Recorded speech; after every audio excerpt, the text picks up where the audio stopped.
안녕하세요. 2025년 하늘의 묵상과 기도. 오늘은 9월 22일 월요일입니다. 먼저 이번 주 암송 구절 소리내어 외워보겠습니다.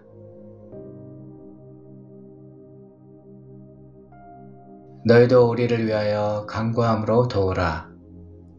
이는 우리가 많은 사람의 기도로 얻은 은사로 말미암아 많은 사람이 우리를 위하여 감사하게 하려 함이라. 고린도후서 1장 11절 말씀.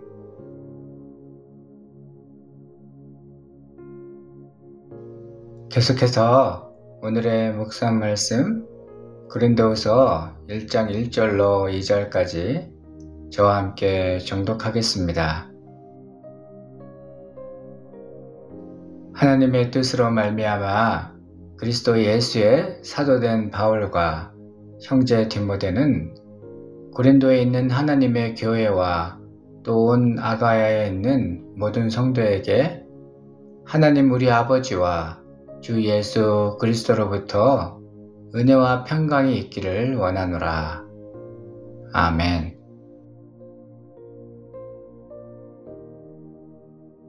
고린도후서는 바울이 고린도 교회 성도들을 향해 쓴 두 번째 편지입니다.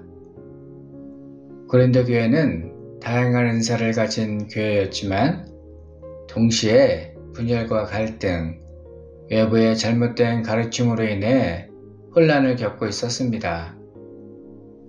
바울은 그들에게 자신의 사도적 권위를 다시 확인시키고 고난 가운데서도 하나님의 위로를 경험하는 길을 가르쳐주며 복음 안에서 새 힘을 얻도록 격려합니다. 이러한 배경 속에서 바울은 자신의 정체성과 고린도 성도들을 향한 하나님의 뜻을 분명히 밝히며 편지를 시작합니다. 1절에서 바울은 자신을 하나님의 뜻으로 말미암아 그리스도 예수의 사도된 바울이라고 소개합니다. 이는 바울의 사도직이 결코 사람의 선택이나 그의 노력에서 비롯된 것이 아니라 오직 하나님의 주권적 부르심에 의한 것임을 선포하는 고백입니다. 또한 그는 편지를 고린도에 있는 하나님의 교회와 아가야 온 지방에 있는 모든 성도들에게 보냈습니다. 이는 단순히 지역을 나열한 것이 아니라 중요한 의미를 담고 있습니다. 당시 고린도는 상업과 문화의 중심지로서 아가야 지방 전체에 큰 영향력을 끼치는 도시였습니다. 바울은 고린도 교회만을 향한 권면에 머물지 않고 그 교회와 연결된 아가야 모든 성도들을 함께 언급함으로써 복음이 특정 공동체에 국한되지 않고 하나님의 부르심을 받은 모든 성도에게 주어진 보편적 은혜임을 강조했습니다.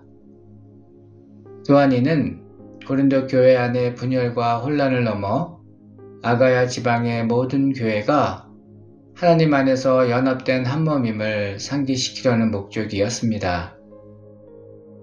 결국 이 말씀은 오늘 우리에게도 교회의 주인이 사람이 아니라 하나님이심을 일깨우며 우리의 신앙은 사람의 기준이 아닌 하나님의 뜻과 부르심 위에 굳건히 세워져야 한다는 교훈을 줍니다. 2절에서 바울은 하나님 우리 아버지와 주 예수 그리스도로부터 은혜와 평강이 있기를 원하노라 라고 인사합니다.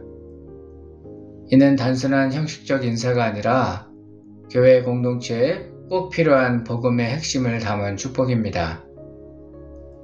앞서 바울이 편지의 수신자를 고린도 교회와 아가야 온 지방의 모든 성도라고 한 것처럼 이 축복 또한 특정 개인이나 한 교회만이 아니라 하나님께 속한 모든 성도가 누려야 할 은혜와 평강을 가리킵니다.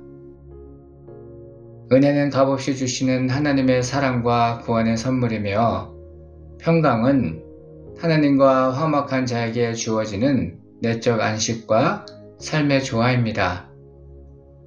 바울은 분열과 혼란 가운데 있던 고린도 교회와 아가야 성도들에게 무엇보다 하나님의 은혜와 평강 안에서 교회가 하나로 연합될 수 있음을 일깨워주고 있습니다.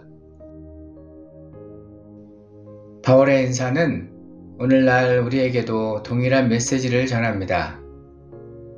신앙생활 속에서 우리가 서로를 향해 건네야 할 가장 큰 축복은 바로 하나님의 은혜와 평강입니다. 교회의 주인이 하나님이시며 모든 성도가 그분 안에서 하나임을 믿을 때 우리는 분열을 넘어 연합으로 나아갈 수 있습니다. 오늘 우리도 바울과 연대하여 서로를 위해 기도하며 하나님의 은혜와 평강으로 충만한 삶 살아가기를 소망합니다.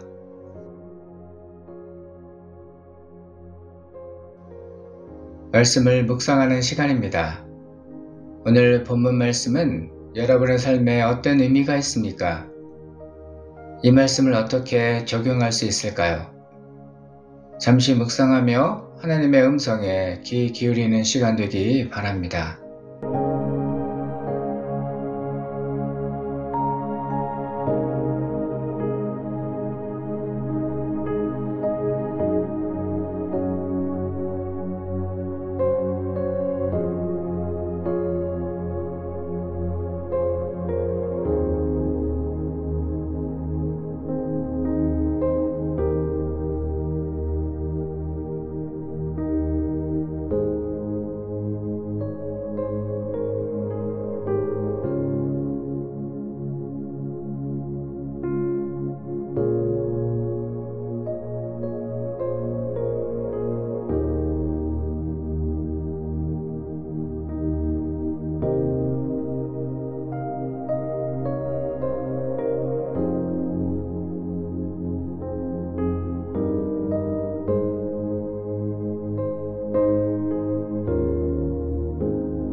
오늘 말씀은 우리에게 이렇게 묻습니다.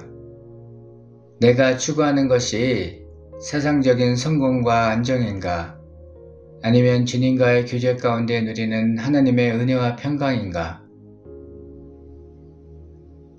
고린도 후서를 기록할 당시 바울은 결코 평안하다고 말할 수 없는 상황에 있었습니다. 그의 사도권은 끊임없이 공격받았고 삶은 불안정했으며 고린도 교회마저 분열과 갈등 속에 있었습니다. 그러나 그는 절망의 자리가 아니라 오히려 그곳에서 더 깊은 하나님의 은혜와 평강을 경험했습니다. 그것은 문제없는 환경이 아니라 고난 속에서도 주님과 화목한 관계에서 누리는 내적 안식이었고 연약함 속에 역사하는 하나님의 능력이었습니다. 바울은 자신의 경험을 성도들에게 그대로 흘려보냈습니다. 그는 단순히 힘내라는 위로나 인간적 격려를 하지 않았습니다. 대신 아버지가 자녀를 향해 축복하듯 진심 어린 기도와 사랑을 담아 하나님 우리 아버지와 주 예수 그리스도로부터 은혜와 평강이 있기를 원한다고 선포했습니다. 고난을 통과한 사람이기에 그의 축복은 형식적 인사가 아닌 영적 무게와 진정성이 담긴 음성이었습니다. 바울은 세상이 줄 수 없는 평강, 곧 하나님께로부터 오는 은혜와 평강을 교회가 붙들도록 이끌었습니다. 바울의 삶은 우리에게 분명한 도전을 줍니다. 환경이 평강을 주는 것이 아니라 하나님이 평강의 근원이십니다. 사람의 인정이 은혜가 아니라 하나님의 부르심 자체가 은혜입니다. 그러므로 우리는 부르심에 합당한 모습으로 가정에서는 따뜻한 격려와 용서를 통해 은혜를 나누고, 교회에서는 내 고집을 내려놓고 화해와 연합을 선택하며, 일터에서는 정직과 성실을 지켜 평강을 전하는 통로가 되어야 할 줄 믿습니다. 오늘 하루도 우리의 삶이 하나님의 은혜와 평강으로 채워지고, 그것이 가정과 교회와 세상으로 흘러가기를 소망합니다. 당신의 기도는 무엇입니까? 이 시간 다음의 기도 제목을 가지고 결단하며 기도하겠습니다. 하나님의 은혜와 평강이 우리의 마음과 삶을 다스리기를, 우리 가정과 일터 그리고 교회가 은혜와 평강을 흘려보내는 통로 되기를, 교회 성도 하나하나가 하나님의 뜻과 부르심 위에 굳건히 세워지기를,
계속해서 중보 기도 제목을 가지고 기도하길 원하는데요. 오늘은 이웃을 위하여 중보하며 기도하겠습니다.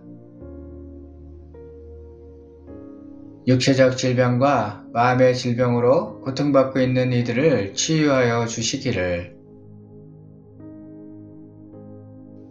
경제적인 문제나 비자 문제로 어려움을 겪고 있는 이들에게 길을 열어 주시기를, 자녀 문제로 고통받는 이들에게 소망의 말씀을 주시기를 기도하겠습니다.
하나님 아버지, 오늘도 말씀으로 우리를 붙드시니 감사드립니다.